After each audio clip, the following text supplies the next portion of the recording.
This is the DRF Players Podcast. Here are your hosts, Peter Thomas Fornatel and Jonathan Kinchin.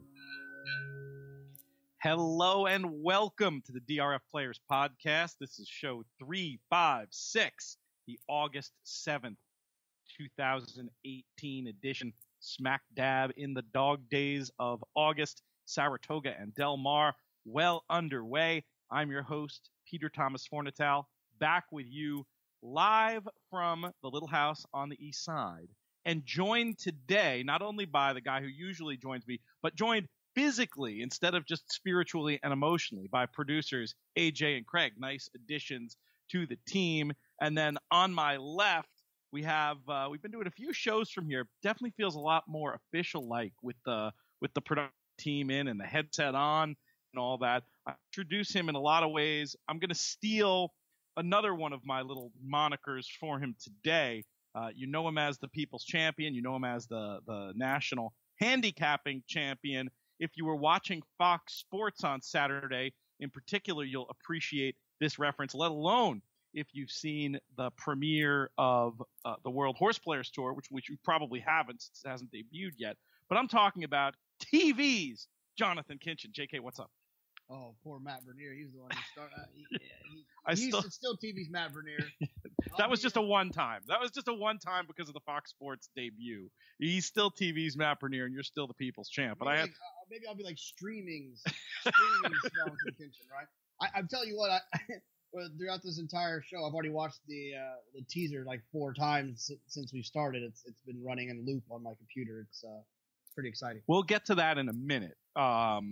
Where should we begin today? Get that microphone comfortable. You're like making my earbuds, like my eardrums, Am I? pop. Yeah, you can't be messing with that mid-show. You gotta set that and forget it. If you're gonna be TVs, Jonathan Kinchin, you gotta know these things. Let's start off by talking about your Fox Sports appearance. That was so cool to see you up there. And I told myself I wasn't going to praise you. I was just going to focus on the fact that you said yeah, no, and that you didn't have any clothes to wear, so you clearly stole an Aloha shirt out of my closet. But the fact of the matter is you did a fabulous job. How much did they prep you for that? Did you just go in cold? What was the experience like? Yeah, well, the shirt was I was paying homage to you on your birthday. So very cool. Very cool. I appreciate that. It was. Did I do it? Almost. It was more of like a, it was too close for comfort, though. Okay.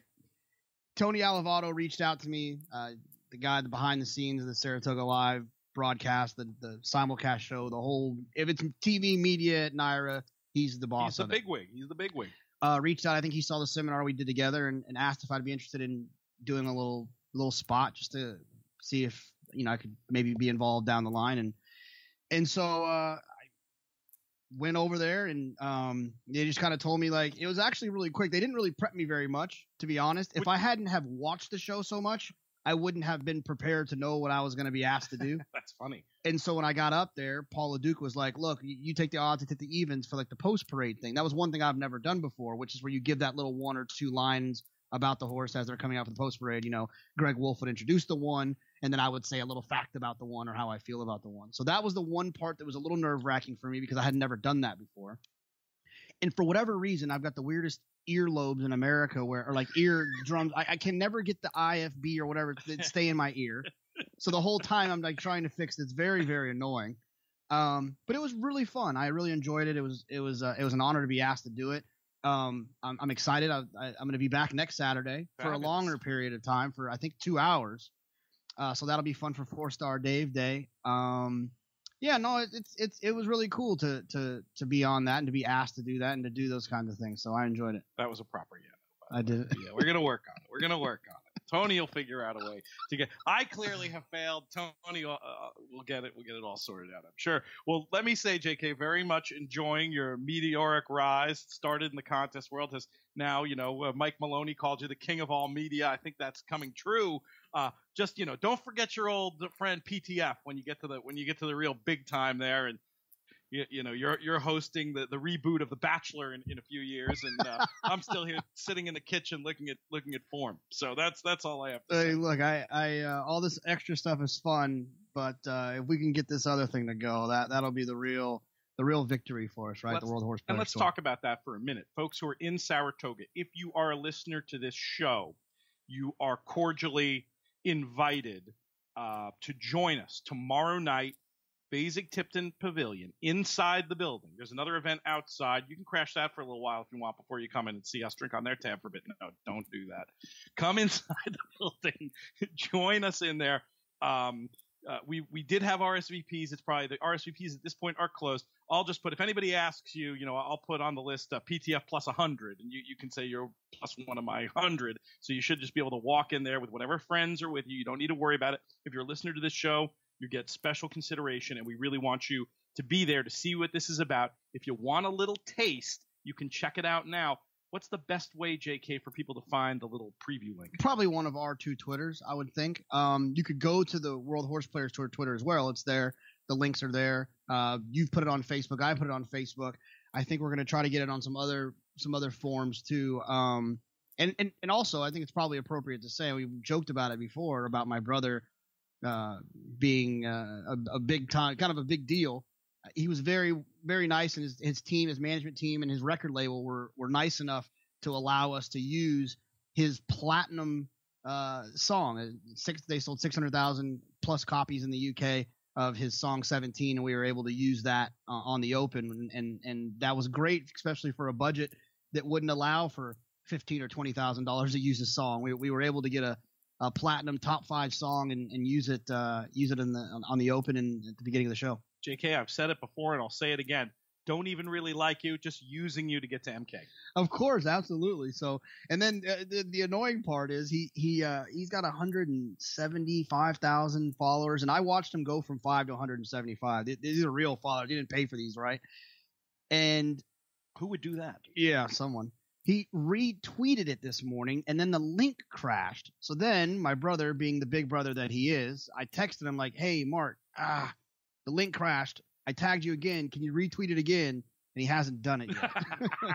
So he's probably in Ibiza somewhere and on a beach and having more fun than we are. So hopefully he'll get that retweet out, and we can get the buzz going over in the UK already for the UK edition of the World Horseplayers Tour. Well, don't laugh. I think it's something that could work. One of the things I like about this stripped down format for the show is the fact that I think it will travel well around the world. People don't necessarily know about Dutching exactas and trifecta wheels and all this stuff.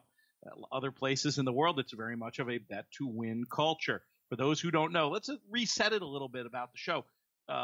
This is a totally different format of tournament. Yeah, I said, yeah, I didn't go. That was good. I was coming. That was good. Yeah, it's a made for TV situation. Pete and I had the idea of how can we kind of bring the power and the control of these contests into the players' hands. And one of the things that we thought about was we've been chasing the carrot. We pay for the carrot that we're chasing. We want someone else to pay for that carrot. And the only way we could do that is by increasing handle and by getting on TV with sponsorship revenue and things like that. And so we worked backwards from that and said, how do we get this to work on TV? And we stripped it down. We realized that the exactas, the trifectas, the daily doubles are hard for people to follow, especially newbies that are, watching it on TV for the first time. What's not hard to follow is win only. And that's why we narrowed it to win only. And we feel like it's a much more presentable format. And so we're gonna run with it and see if it works. And I think it does. The idea basically was to cleave as close to the poker model as possible. And when people ask, "Oh, what's this show? Is it is it another attempt to do what Horseplayers did?" I loved Horseplayers. Horseplayers had a tremendous positive impact on the industry, especially the contest piece of the industry. But what it didn't do was sort of push it to the next level. It wasn't at all, to me, a poker show, but with horse racing. And I really think, as much as possible, that's what this is. We have a final table. Normal event on day one. Top 8 players advanced to this final table Preakness weekend. Those players bet one horse to win in each of the 9 Santa Anita races that day, increasing minimum bets that go up throughout the day, just like blinds in a poker tournament. You can go all in at any time to allow for those maximum moments of drama. I talk about this and I feel like I'm bragging, but there's an element of it that I really want to just defer to the team we had in place. I mean, amazing partners at Santa Anita, an amazing partner in Sarika Productions and Michelle Wilrich and our man Jason from Ninja Toaster, rocking all the annoying edits we made him make all along the way. Incredible job on sound and color. Every piece of the puzzle seemed to fit together in a way. It's so collaborative that I don't feel arrogant about praising it, because I feel like, yeah, while we're involved, when we're talking about how much we like it, we're also praising the people who put it together, not to mention the cast. I just don't think we could have – I don't think if we picked 8 people to be at our final table, we could have come up with a better mix than the 8 who ended up there, who we're going to see on screen at Phasing Tipton tomorrow night. Yeah, no. It's okay. Yeah, I was very excited about the 8 we had, right? We had everything. We had this the spectrum of people we had, and the way the packages were put together was brilliant. I think that was a Pete Fornatel production of who we pitted against each other, the packages, highlighting, getting to know these more. It's really exciting. I'm excited for other Jason. We can't forget about Jeff Wonderland. One of the things I'm the most excited about letting people see, we're doing something that no one's done before. We are showing the races and showing the pics of the players in a really modern and beautiful, like, graphic presentation. And then we're also guiding the viewers to the action of the tournament. It's different than the race call. You'll still hear Rona underneath, and you'll still hear him from time to time. But that's not what the story is about. The story's not about exactly the racing. It's about the players that are betting on the races, with the races being the much more beautiful, much more action-packed deck of 52 cards. That's a very good analogy. And I think as the show goes on, people might see this and think that it's not racing-centric enough if you're inside the industry.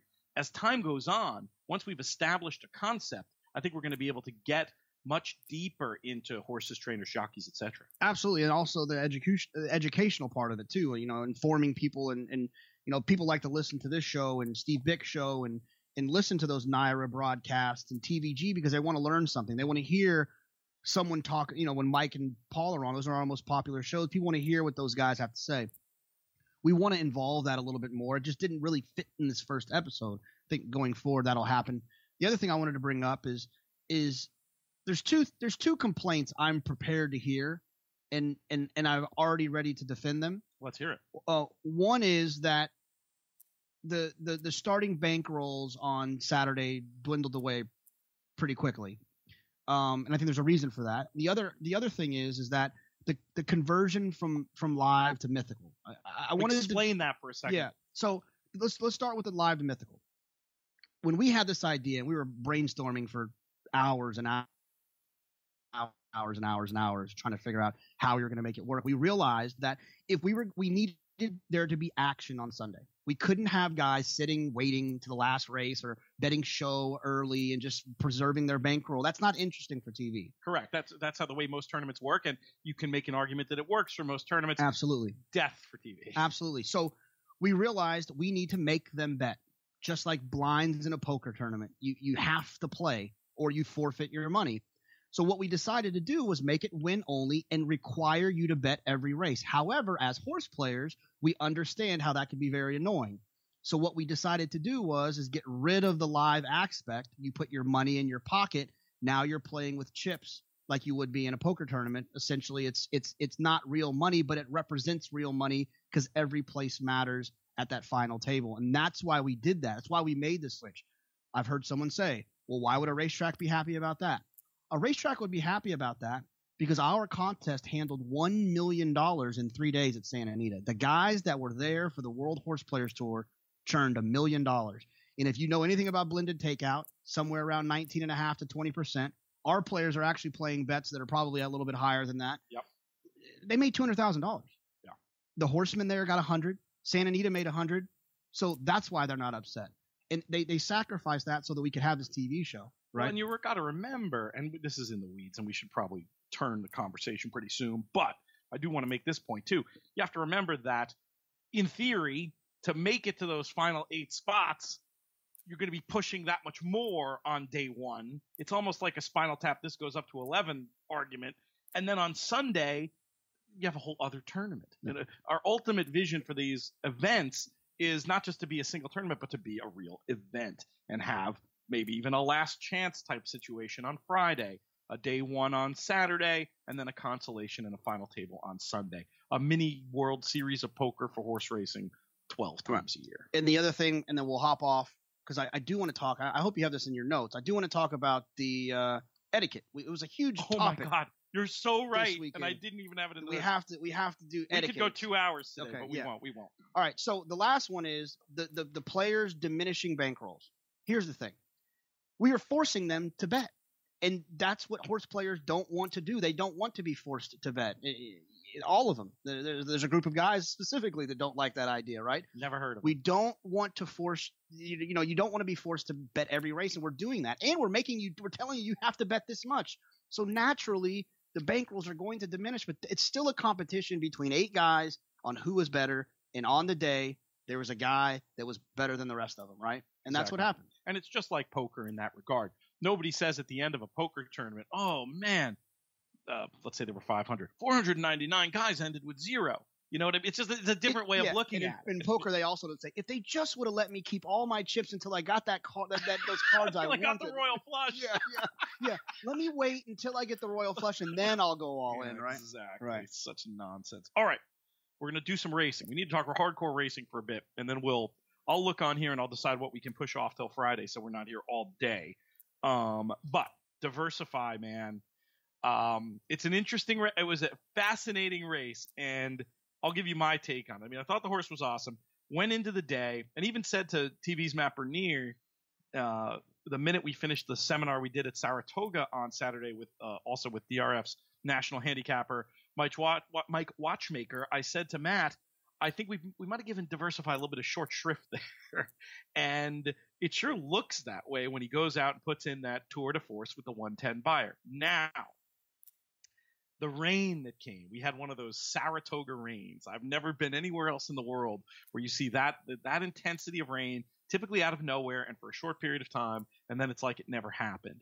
I will admit that when that happened, the good thing for my bankroll changed my view of the race. I thought that I saw that they had sealed the track before, figured it would be kind to speed, et cetera, and I got off any idea of trying to beat Diversify. I was originally thinking that maybe he was back a little too quick. The original plan had been for the Woodward, apparently, and then they had decided he was doing so well they decided to run him.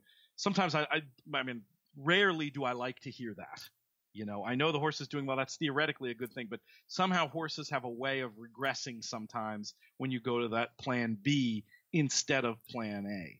All right, what am I talking about here? Basically what I'm saying is I think my initial reaction then after the race was, oh, well, I was right. That wet really helped him, et cetera, et cetera. But you go back and you just look at the figure the horse ran and you look at his PPs and, you know, I think it's as simple as the best horse won. What do you think?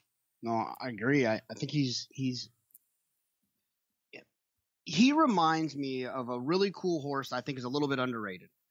And he reminds me a lot of Game On Dude, where if you go 48 with him, you're ruining his opportunity, and he's not going to win. You go 45, he's going to bury everybody, right? He's just that kind of horse where he wants to go faster. Rain, no rain. This performance was coming. There wasn't a lot of speed in here. Dalmore wasn't really the horse to press him. That wasn't ever going to be a problem for him. Dalmore was asked from the gate and couldn't keep up. And run absolutely off his heels. Yeah, horrified is the term. Diversify is good. I mean, I like the horse in the classic, right? Going a mile and a quarter. Well, that was my next. You jumped the gun. My next question was: is he a serious contender for the Breeders' Cup Classic? Absolutely is, especially when he's going to be forward like that. Now, look, there's going to probably be another quality animal that's going to maybe run at him sooner in that spot. A Catalina Cruiser. So I'm trying to think of another forwardly placed type. Maybe good Magic if he can continue to go in that direction. He might run at him earlier than some of these other animals. But I'll tell you one thing right now: it deserves. When I am unfair to a horse and kind of talk down to one and they run well, I feel very inclined to apologize to them. And Mind Your Biscuits ran huge. So well. He ran so good.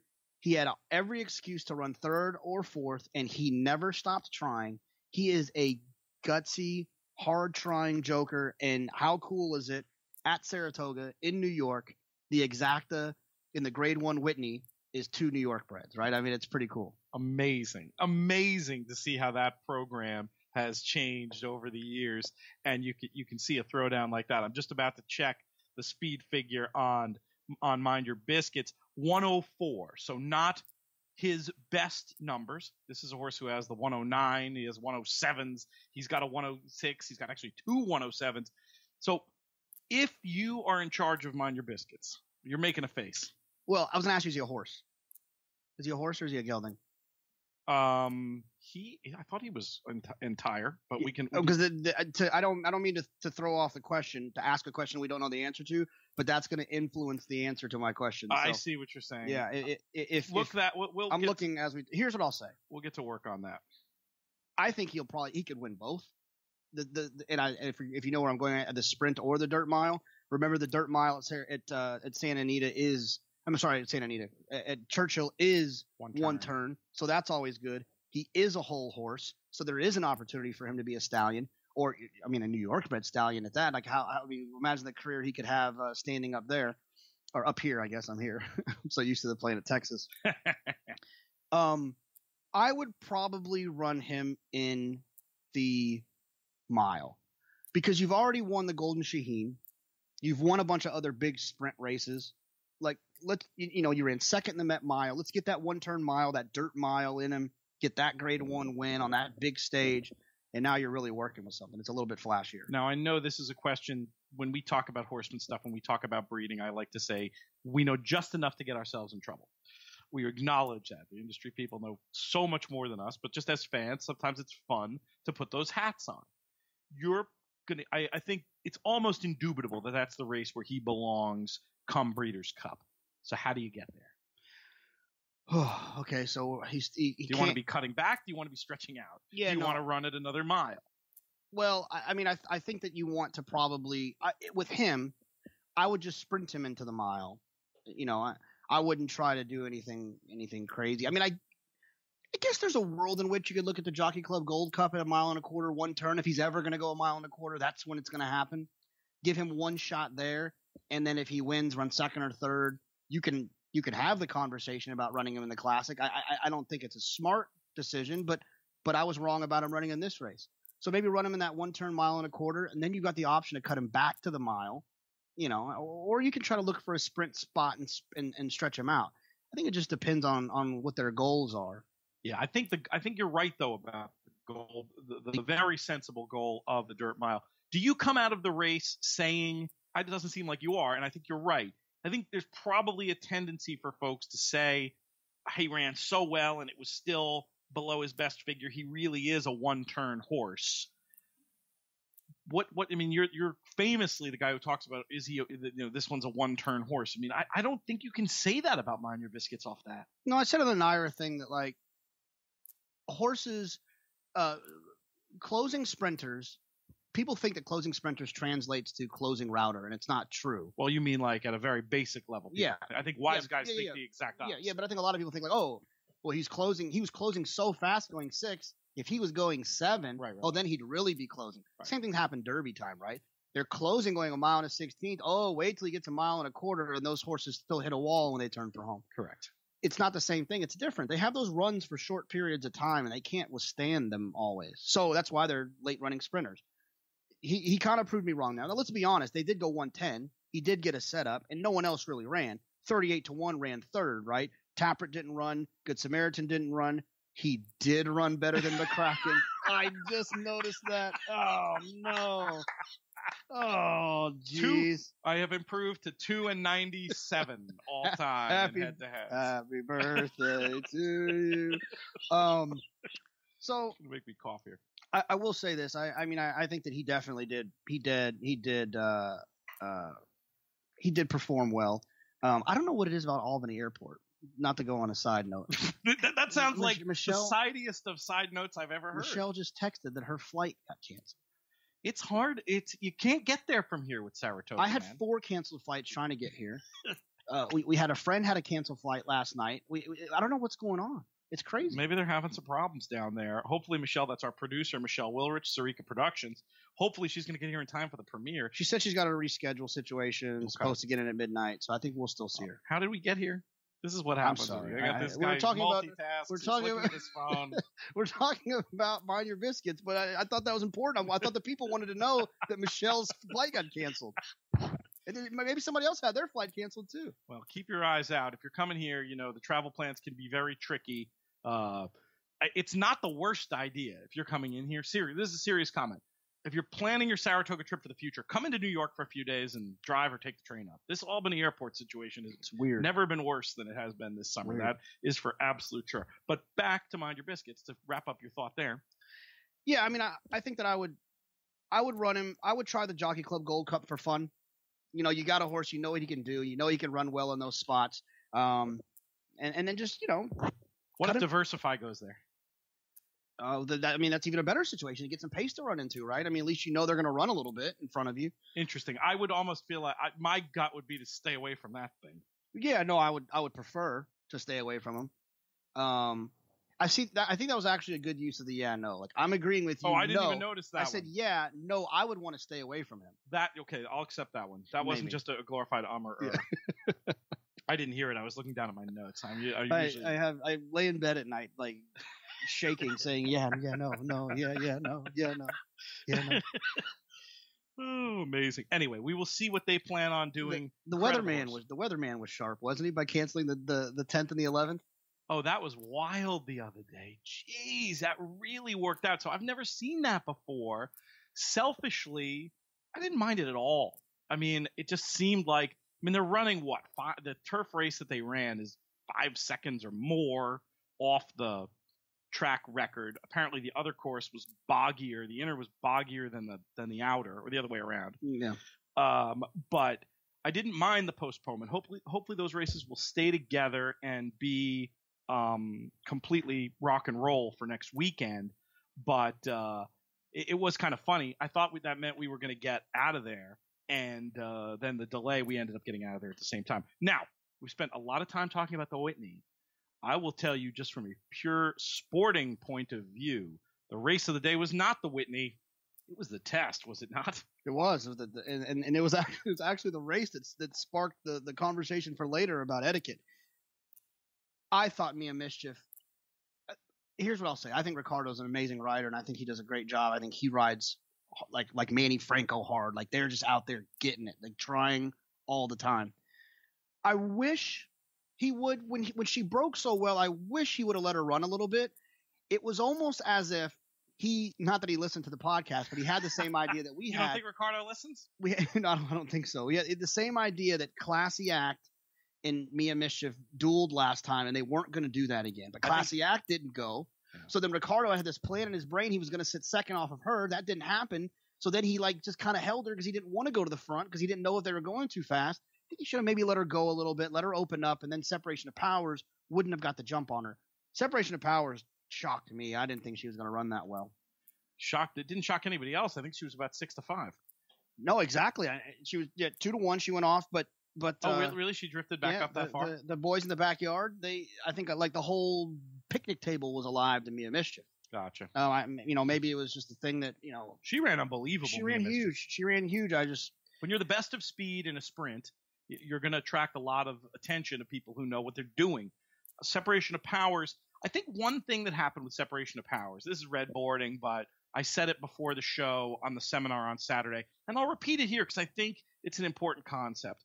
For years, I've been talking about Racing Flow, specifically the figures my buddy Jake makes at racingflow.com, and looking for horses, and we talk about this with Timeform too, sometimes not being as impressed by horses who are able to close into those red fractions that you see in Timeform, or the closer favoring Flow would be the equivalent on the racingflow.com figures. However, I've noticed sometimes if you look in the pace line on Timeform and you see a horse, I believe, I don't have it in front of me, but I believe when you see that Separation of Powers run, she is not running after the fast part of the race and clunking up the way a lot of these horses that I want to oppose are. she is running into the fastest part of the race. I'm guessing, and I could be wrong, but I'm envisioning a pace line where that red number increases, and yet her number of beaten lengths decreases in the same little period of time. So I think it was very easy to be against her, thinking she sucked up last time, but I think I gave her extra credit for that. A lot of times getting left at the start, and I think this is something else that might have thrown some people off, but there's not that many if she went off that short. But sometimes getting left can be a complete disaster and a reason to look at a different race for a horse, especially if it's a speed horse. Sometimes with a closer, getting left is the best thing that can happen to you if you're looking at red fractions all the way around. This was a weird point, I think, where I wanted to give her extra credit for the bad break, but then also credit for making the move into the hot part of the race. And that's why I bet this 2-to-1 shot. Not exactly coming up with anything very clever here. I also thought Mia Mischief was great, and Mia Mischief ran incredibly well. I thought was the more visually impressive of the two. Looked like she was going to be, and this. Well, we're not going to go to the etiquette yet. We're going to come back to it because I want to talk about more racing in Del Mar before we get to it. But there was a moment in the race turning for home where separation of powers, had there been in-running betting, would have been 1-2. And it was still an absolute battle turning for home because of how well Mia Mischief ran. And you and the boys in the backyard were not wrong about that. Which one would you want in the Filly and Mare Sprint if you had to wager today of the two? Ooh, good question. Do we have prices on that? Maybe. Do you know how to look that up? I do. It's Odds Checker, right? Yeah, go to Odds Checker and, Anti-Post USA, which is actually something people probably need to know anyway, so I'm glad we're saying it on here. It's a sort of a fun way to get a look at these races going forward. I think I'm assuming Mia Mischief is many times the price of separation of powers, and if I'm right about that, I want her. Is that a Chad thing, you think? Yeah, and I mean, just looking at how the betting market worked that day, wasn't Mia Mischief a robust 7-2 in the end? And then the other one's 2-1 and beats her. So, I mean, I'm just thinking going forward, and you have Chad, and there's always a ton of speed in that race. So people are going to be looking for a horse that can come from off it. And Mia Mischief potentially having that extra club in the bag of being talented enough to be the speed of the speed. I mean, I think it's close. And if I'm betting and not that this type of bet exists, but if you're betting a multi-race bet from today, I'm pretty interested in considering both of them. But my gut says Mia Mischief at 4 times the price would be the way I'd want to go. How about yourself? It took me a long time to realize that international to them was us. So I'm almost there. I'm here. Filly and Mare Sprint, Unique Bella 5-1. Finley's Lucky Charm 6. I don't even see her on here. Gotcha. Sometimes you can click a thing. Click and then find more horses. Yeah. Yeah. But see. I mean, they should be listed there, I would think. At least at some of these international ones. No, there's only 6 horses. Gotcha. And neither one of them are. Well, Unique Bella's 5-1. So too early yet, and we think Unique Bella not going to the race, right? I would think not. I would think they would. Their goal is to get her to go a little bit further, but how did she run that mile in a 16th? Did she want to go a mile in an 8th? Didn't look it. Yeah, so she had a fast figure though. It did come back okay. Her time form was fast. So. Yeah, it did come back okay, but just visually, right? Shortening late. I mean, Mike was maybe taking care of her a little, but not that much. Too much. Too much for you. Who almost. I'm trying to think of the appropriate. I know what I'd say if we were sitting at the paddock bar. I'll just say it as plain as possible. You almost lost a lot of money. I randomly last night we were at the sale. I ran into Baffert. Oh, you're a Buddy B squared. I know. Do you have the golf foursome with LeBron and Cube set yet for Halloween weekend? Saratoga National next weekend. It's not a big deal. I ran into him and the way you dress, they wouldn't let you on that golf course. And he said hello, and I told him, I said, man, I made a huge double wager into Roadster and whatever, and he said it's his best 2-year-old. Interesting. I mean, visually that certainly makes sense, but with him, you never know. Sometimes he's got those cards in the old back pocket. You know what? Because I'm not going to do it, but I'm gonna do a wise guy move here. I want to bet McKenzie in the Classic, because I remember a world in which McKenzie was his best horse, right? Correct. He got hurt. Now he's starting to work his way back. I don't think Justify had even run when he was making those comments. To be fair, but he had worked. He worked, yes. So he knew something. Yeah. So if we can get McKenzie back to the something, I don't know, a race, the good, I was going to call it the Goodwood. It's the Awesome again now. Yeah. If he runs there or runs in some other race and shows up in the Classic, he's probably 150, 200 to 1. Let's talk sales for a minute, JK. We were over there last night. I think half my body melted. It was just insanely hot over there. Really felt for AJ and Craig actually having to work the thing. Great coverage up right now. DRF.com, Nicole and Dan covering the sale. Seemed like your man Baffert was at the center of attention there, of course, with the he would be anyway, but then you throw in the fact that you saw the first American Pharaoh babies to go through the ring. Perrin and I were walking around looking at horses out back. She was furious at me for not buying a horse, and I'm not kidding. Crying, leaving the ground, Daddy, buy me a horse. Me and Austin had to do a fake. Me and Austin had to do this fake we were leaving thing because Perrin was upset that the horse, the hit 75 that went for 200,000 that Pete didn't buy the horse. Yeah, she was like, go to 200,000, Daddy. I'm like, all right, Perrin, not sure you think. She was waving her hand. When I first got there, waving your hand's funny. Oh, this is a great story. I saw Jake and the Prince of Keeneland, the Prince of Druthers, and his brother across the ring. And I was like trying to get their on attention, his tippy toes, waving at them. Yeah, I had to poke him in the ribs. Put your hand down.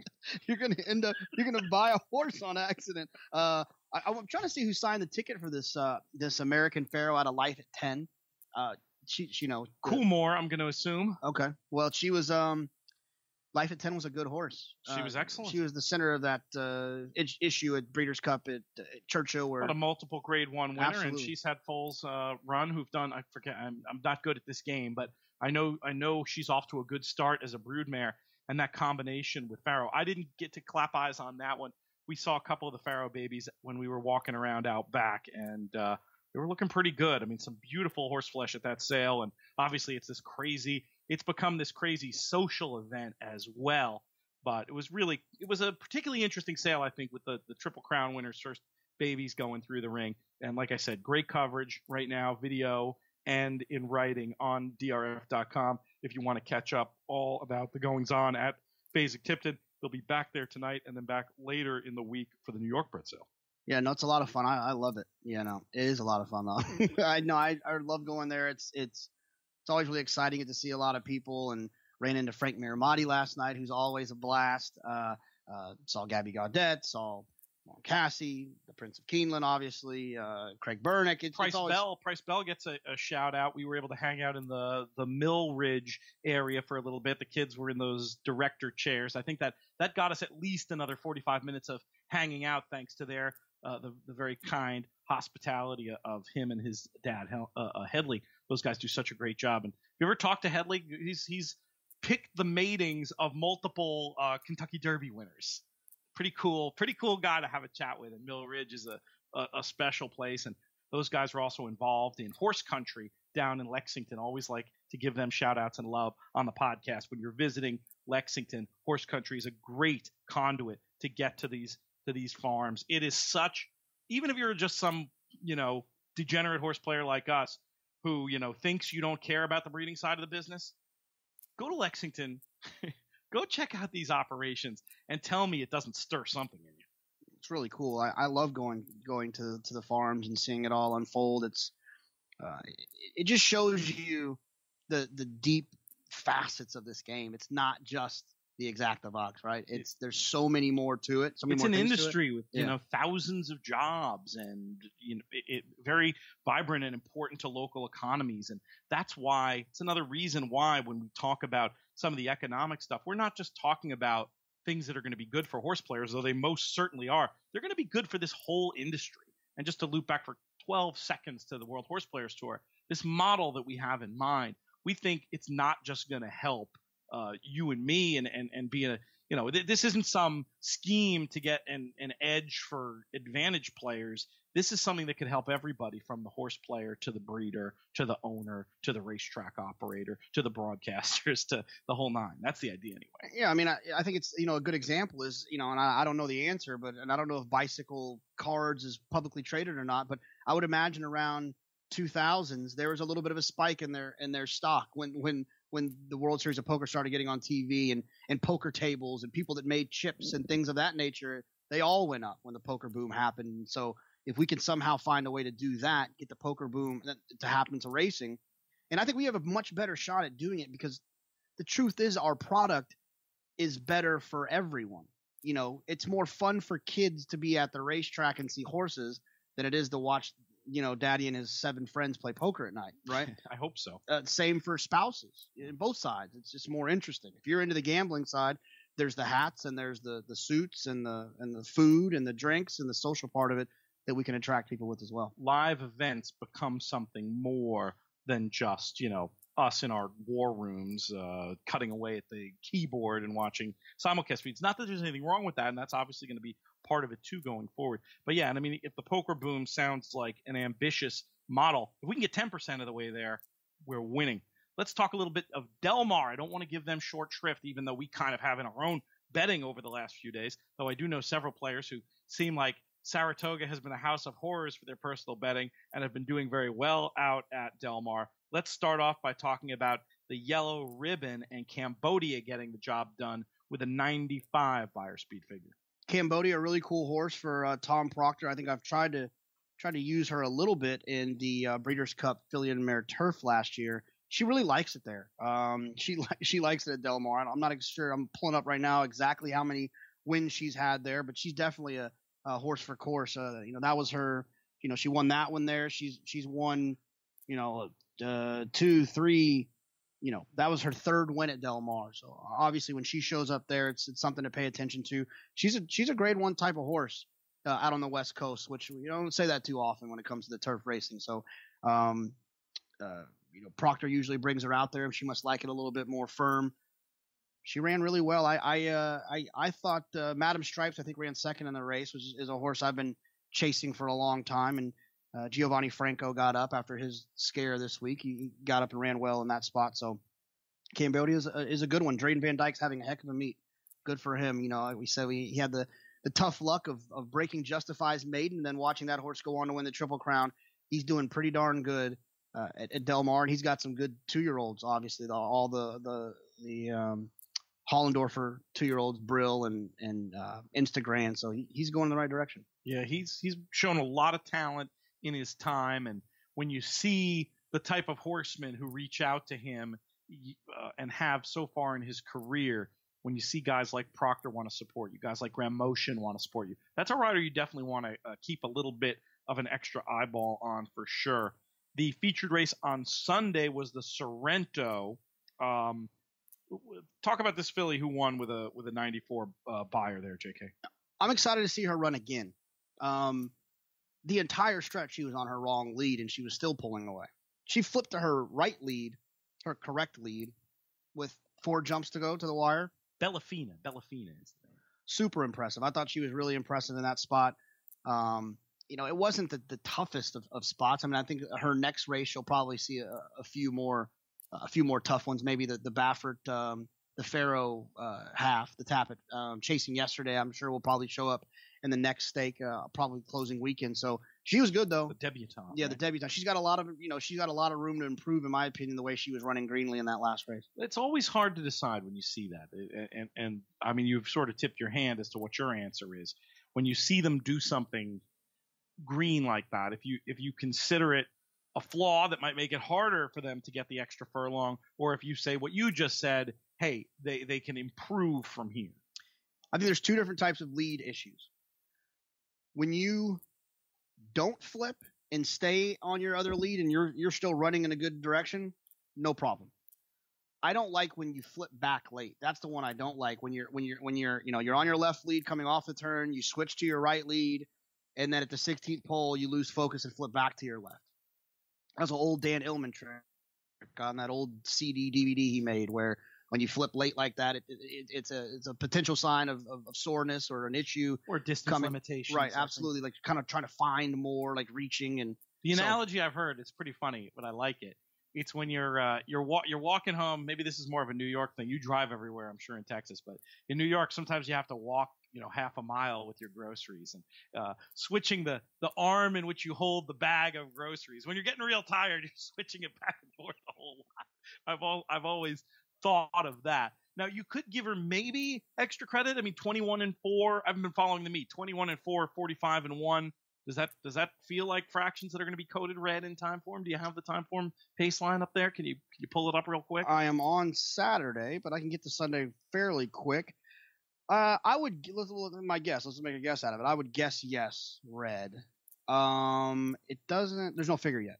Okay, too early. Yeah, no figure yet. That's the kind of thing I want to take a look at when I want to assess. If they go too fast, then okay, maybe that's why they're switching back late, as opposed to distance limitations. My gut tells me there'll be that much more pace and that much more quality the next time around in the debutante. But on figures, she's going to take a lot of beating. I mean, the 94 is a serious number for this type of year. And you said Craig didn't have the number yet, so we'll check back in on that before the debutante out at Del Mar. Anything else at Del Mar? We didn't really do much at Del Mar. I don't feel guilty. I churned my share last weekend at Del Mar, and I'll be at Del Mar. I'll play Del Mar Wednesday, pick 6 carryover. Oh, okay. What are we looking at there? Like 95,000. And I always tell TQ, he giggles at me. I said, "Is it real carryover or the other one?" Because I'm concerned about the other one. I want the one where it's. Explain what you mean for the. Well, the single ticket carryover where it's it continues to roll, and I'll definitely participate in that one when it's a force out. But I was interested in the traditional carryover that we had yesterday. Actually, paid 90,000. 90,000 here. 5 of 6 on my fake ticket. What did 5 pay? 500. How many would you have had? 4. So good, very good pass. Very good pass. Sometimes that's a thing that people don't do that they should. Good pass. Couldn't have found that 1901 shot. It was tricky. Gary Kahn. He's hung out with us at the Paddock Bar many times. So good to see him in the winner's circle, but probably wouldn't have been good for your ticket that you almost put in yesterday. I just bet so horribly, so dumb yesterday. So many mistakes, and I'm glad. I kind of like, if you're gonna have a bad day, have it on the Monday, and then take Tuesday to regroup and have a chance to come back at them strong on Wednesday. I've noticed you've developed an interesting technique these last couple of days at Saratoga when you haven't gotten out of the box well. Tell people what you've been doing. Well, and this is going to sound a little arrogant, but it's not. I played a pick 3 on Sunday. I was 4 by 5 by single, and I missed all 3 legs. And I went to the bathroom right over there where we were sitting. I looked at myself in the mirror and I said, "Today is not the day." Yeah. And that's the rest of the day. No, if I miss all 3 legs and I'm 4 by 5, I probably should have made myself go home. But I wanted to at least hang out and socialize. But I mean, I think there's something to that. Whether it's, you always talk in a positive way about the concept of seeing the ball well. When you're not seeing the ball well, if you have that discipline to put it away, or at the very least scale back dramatically what you're meant to be betting. I think if you dig a little deeper, it's probably a track thing. There's something going on with the track and you're not aware of it, or there's something going on with the turf course. It's playing a certain way, you're not aware of it, and so you can't see it. Sunday was dead rail, wasn't it? Right, and I don't think I figured it out until I had already decided that I quit. And then, of course, as usual, when I thought it was a dead rail, the one horse at 1901 wires in the race that we were talking about missing yesterday. And you can argue that maybe the track changed, or you could just say maidens, maybe not the best field of maidens ever. In that situation, speed is just going to be so deadly. Maybe they can run through some things. Absolutely. It was tough, but good thing they're running again tomorrow. That's right. We'll go get them. We'll be back out there. If you're around, if you're at Saratoga tomorrow, send me a message, tweet me, send me a DM. We're going to try to get a little meetup maybe of podcast listeners and people. I don't want to put out the clarion call on the pod, but if you're around, shoot us a note by any means you have, and we'll try. It should be a good day to meet up. We should have a situation where it's pretty simple. Okay. 10 minutes left. I think that's enough to do the etiquette conversation. If we leave it too short, we'll come back at it next time. This has to do with rooting. We've had several incidents lately. We talked about one of them last week. Right. So you saw our buddy or my buddy, maybe more than yours, who you had the little incident with at the Kentucky Oaks that we talked about. He was back in the house. Was it tense? What happened there? No, it's just, shaked him up, 5 him up, and that was it. No issues at all. I did catch him doing another bad route though. But it wasn't towards me. It wasn't towards me, but I did catch him doing another bad route. Define what a bad route is.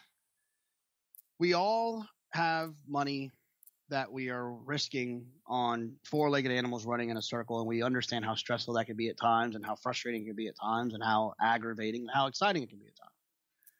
There's a way in which I think that you need to root for your horse. And I don't think it's unfair. I think you cheer for your horse. You're excited for your success, but you don't bang on your chest that you did something great. Interesting.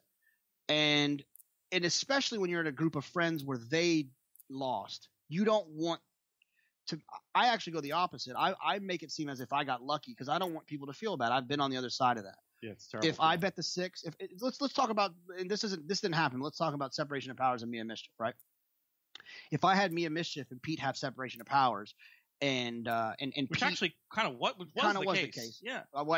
And we sat next to each other and had no issues. And that's a great example of how you're supposed to root. Like you don't want to bust your friend up. No. But you're supposed to enjoy your moment as well too. But your moment should be enjoyed when you cash the ticket. You don't need to scream and especially carry I'm on. not, yes, my 2-to-1 shot swung up on the bridle like she was going to win by 10, but it's not the most dignified route in the world when you're rooting in the favorite anyway. I will root in, heck, we've rooted in 3 to 5 shots. I'll root them in. Yeah. But I never say, I told you so. Y'all should have listened to me. I told you that horse was never going to lose. Yeah, that stuff's bad. You don't, because you're essentially talking to the player who just lost, who's, and look, I'm one of those people. I don't know how everyone else is. And it's a weird thing. It's like a weird science thing I'd like to get to the bottom of. As soon as I lose a race, I instantly start sweating and I really can't think. Flop sweat. And it's like, and it lasts for like 15 seconds and I'm really agitated. You can ask me a question. I'm not hearing you. I have no idea what you're saying to me. It just takes me like 15 seconds to clear through that moment of like whatever. And so, if someone's yelling at me during that time or yelling and boastfully banging on their chest, like I can't handle it. So the example was, and I won't name the two people that were involved. No, don't do that. There's two men, man A and man B. Let's call man 7, which is Mia Mischief, and man 6, who was separation of powers. As they turned for home, man 6 was yelling, I told you the separation. I told you they couldn't beat this filly. I told you they couldn't beat this filly. She's going to win. Like the race was over, which is already a little bit annoying that you're declaring the race at the top. Oh, it's very silly. It did look that way for all the world, it did. But it's not something that you're meant to say. Right. But think about this. Think about the guy who bet $10 on Mia Mischief, who's now loses their entire thrill of the race because somebody's told them that the race is over, and then they're like, "Well, oh, really? It's over?" But see, it was never about the filly; it was about him. And I just think that when you're rooting, you never make it about yourself. I love that rule. You make it about the horse. Yeah, I love that rule. Root for the horse, encourage the horse, get mad at the horse, but it's not about the people. It's not about you. It's not about me. And so don't make it that way. I'd advise not getting mad at the horse ever either. No, you're right. On a more sophisticated level of rooting. But you know what I mean? Like, be disappointed in the performance of the horse. Sorry. Or be disappointed in your handicapping, which we talked about last week. Much more often the case. Right.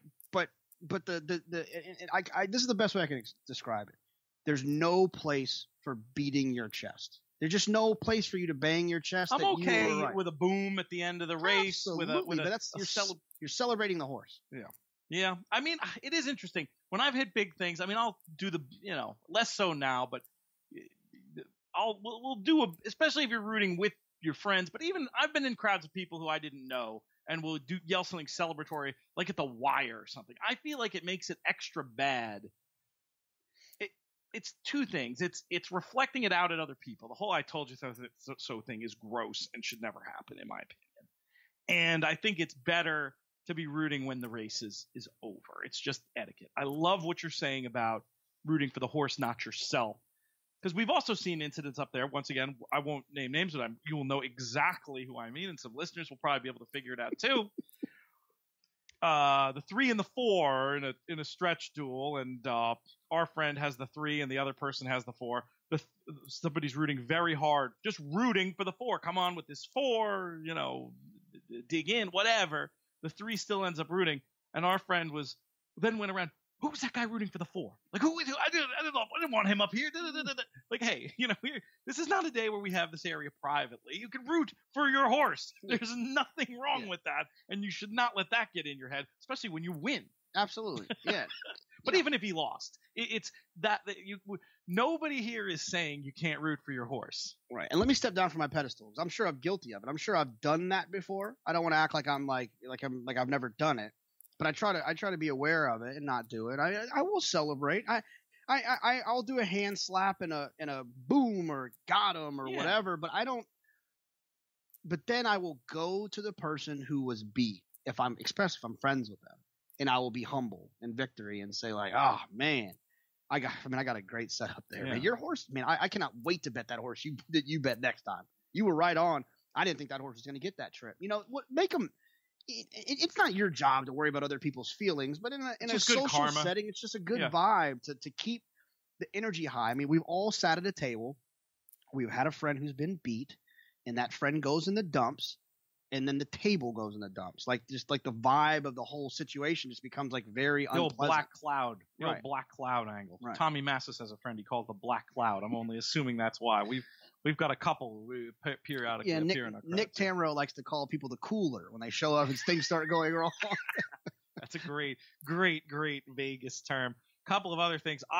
I love a root of a horse's name instead of a number. That's much more common in England where it's more of a sport, but I love it. One of my favorite moments in the World Horseplayers Tour premieres. It doesn't happen often, but we have one player rooting by name at one point, and it's really cool. I like to call. I have pet names sometimes, like if it's a filly, I'll say, "Come on, baby girl! Come on, baby girl! Come on, sweetheart! Come on, sweetheart!" Come on, Philly! Come on, Philly! Yeah. Or and then a horse. Come on, big horse! Come on, big fella! Whatever. Just. It's just more fun if there's a better vibe about the whole. Absolutely. I'm still very proud of my Lady Eli route from that race last year. Go on, champion! Go on, champion! I'm proud of my finger legs route. Rooting for the track they last raced at. I'm not sure where that falls on this continuum, if I'm being completely honest. Or you just go with the classic UK. Go on, my son. Yeah, Go on, my son is fun. I like that one. That's a good Pete one. Go on, my son. That's completely stolen from every random bettor in the UK. One time for the good guys is always a good one. That was one time for the good guys. That was the route for Gun Runner back when our buddy Pipes nearly got it all at the Breeders' Cup Betting Challenge last year.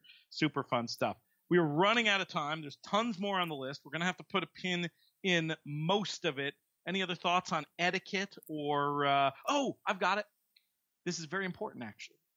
This weekend at Saratoga, the contest, the Friday one closes Wednesday night. So you're listening before the cutoff, because it's going to be end of the day Wednesday for Friday for the $1,000 buy-in contest. NYRA have done such a good thing by moving these contests to the weekend. I think they're going to revive them. I think we as horse players, if you're a contest player and you're around, you should do your part to support them and go ahead and play in these things. So I saw Dom the other morning on a golf cart and on the backside, and he said things look it looks good. The numbers are good, but let's get them bigger. Yeah, and then for sure. The Saturday event, the $2,000 buy-in, that will close at 5 on Thursday. So almost 80% of the people listening will be listening before then at least. So feel free, go ahead, get involved. We'll be around.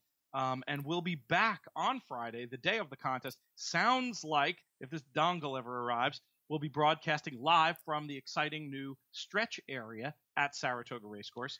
Unfortunately, AJ and Craig won't be with us, but we'll figure out a way to make it work. If you haven't seen the stretch area yet, if you're a flyer, you've been to some airports. I think Philadelphia has a lot of them that have those. The restaurants have those iPads where you can essentially order your drink from the iPad. All over the New York. Well, they have in New York a lot too.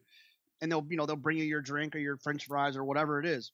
They have the same thing in this stretch area. Not only can you order a hot dog or a burger or a drink, you can also watch Monmouth and wager on Monmouth on this iPad. It's pretty much the best iPad that's ever been created. It's pretty cool, and different camera angles. Going to be a lot of fun. Hopefully they won't, I could see them coming and, getting the hook and getting us out of there the second our show is done, or I could see them maybe letting us hang out, which would be a blast.